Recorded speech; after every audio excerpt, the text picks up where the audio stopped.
শ্যামনগর, একটা ছোট নির্জন গ্রাম, যেখানে রাত নামলেই শুরু হয় এক অদ্ভুত কান্নার শব্দ। সিন 2। গ্রামের মানুষ বলে, এই কান্না এক বিধবার, যে বছর 10 আগে নিজের ঘরেই আগুনে পুড়ে মরে গিয়েছে। মৃত্যুর পর নাকি সে আর শান্তি পায়নি। সে নাকি এক ভয়ঙ্কর শয়তানের রূপ নিয়েছে, যে রাত নামলেই খুঁজে বেড়ায় নতুন শিকার। সিন 4। 3 সাহসী বন্ধু, রাজু, বিপ্লব আর সাগর, একদিন সন্ধ্যার পরে গেল সেই পুরনো ভাঙা বাড়িতে। তারা জানতে চায়, এই গল্পটা আসল নাকি গায়ের লোকের কল্পনা। তারা যখন ঘরের ভেতরে ঢুকে, হঠাৎ পেছনের দরজাটা নিজেই বন্ধ হয়ে যায়। চারপাশ নিস্তব্ধ, একটা পাতা পর্যন্ত নড়ছে না।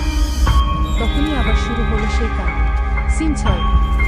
তারা ঘরের এক কোণে তাকিয়ে দেখে, দাঁড়িয়ে আছে সেই বিধবা। না, এবার সে আর মানুষ না।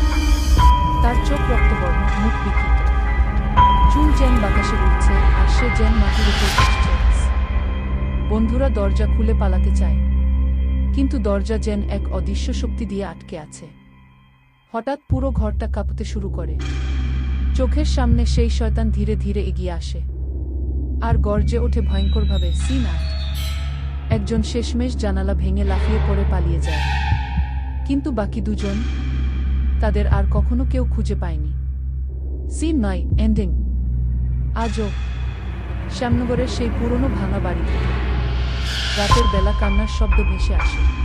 আর হ্যাঁ, যদি ভয় পেয়েই থাকো, তবে এখনই সাবস্ক্রাইব করো আমাদের চ্যানেলে, আর বেল আইকনে ক্লিক করতে ভুলবে না, কারণ আমরা এমন ভয়ঙ্কর গল্প নিয়ে আসি সবার আগে, শুধু তোমার জন্য।